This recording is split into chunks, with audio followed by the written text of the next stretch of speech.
২-৩ ঘন্টার মধ্যে বাংলাদেশ উপকূলে আঘাত হানতে পারে প্রবল ঘূর্ণিঝড় রিমাল। এর মধ্যে অগ্রভাগের প্রভাব পড়তে শুরু করেছে। আবহাওয়ার অধিদপ্তর বলছে মোংলার পাশ দিয়ে পটুয়াখালীর খেপুপাড়া উপকূল অতিক্রম করতে পারে রিমালের মূল কেন্দ্র। এবং এই অঞ্চলে ১০ নম্বর মহাবিপদ সংকেত এবং কক্সবাজার চট্টগ্রাম সমুদ্র বন্দরকে ৯ নম্বর মহাবিপদ সংকেত জারি করা হয়েছে। তবে ঝুঁকি থাকার পরও এখন পর্যন্ত নিরাপদ আশ্রয়ে অনেকেই যাননি বলে খবর পাওয়া যাচ্ছে।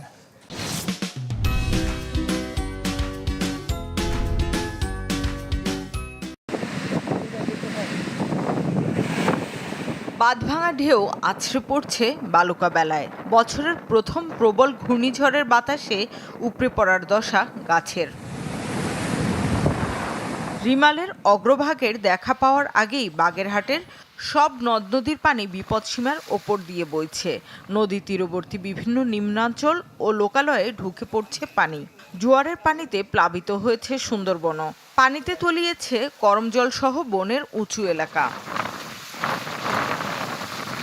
সুন্দরবন সংলগ্ন সাতক্ষীরার শ্যামনগরের গাবুরা পদ্মপুকুর সহ আশেপাশের এলাকার মানুষ আছেন আতঙ্কে। বইছে বৃষ্টির সাথে দমকা হাওয়া। কয়রায় চেষ্টা চলছে বেড়িবাঁধ জোড়া দেয়ার।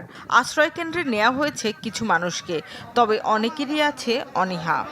মাঝে আইলায় ঝড় হয়েছে, বৃষ্টি হয়েছে, অবদা ভেঙে বাঁধ ভেঙে যে পানি ঢুকছিল তাতে তো বহুত পানি ঢুকেছিল, সেখান থেকে ভয় ভেঙে গেছে।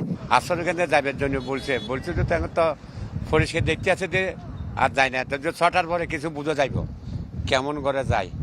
পানি হইলে কি অবস্থা, আমরা তো খাইতে লইতে পারি না, ঘর দুয়ার তলাই গেছে, রাঁধতে পারতে পারি না। এখন তো আমরা বেকারে ঘরে কাটালে বইয়ে রয়েছি কোনো রকম। পটুয়াখালীতে রিমালের প্রভাবে বৃষ্টি ও ঝড়ো হাওয়া বইছে। জেলার কলাপাড়ায় আশ্রয়কেন্দ্রে যাওয়ার পথে জোয়ারের পানিতে ডুবে একজনের মৃত্যু হয়েছে। আবহাওয়া অফিসের পূর্বাভাস, এই পটুয়াখালীর খেপুপাড়া উপকূল দিয়েই রিমালের মূল কেন্দ্র বাংলাদেশ অতিক্রম শুরু করবে। প্রবল ঘূর্ণিঝড়ের কেন্দ্রে বাতাসের গতিবেগ ১২০ কিলোমিটার পর্যন্ত বৃদ্ধি পাচ্ছে। উপকূলীয় জেলায় আছে জলোচ্ছ্বাস ও পাহাড় ধসের আশঙ্কা। এখন কিন্তু বাংলাদেশের উপকূল অতিক্রম করা শুরু করেছে, বিশেষ করে দুপুরের পর থেকে।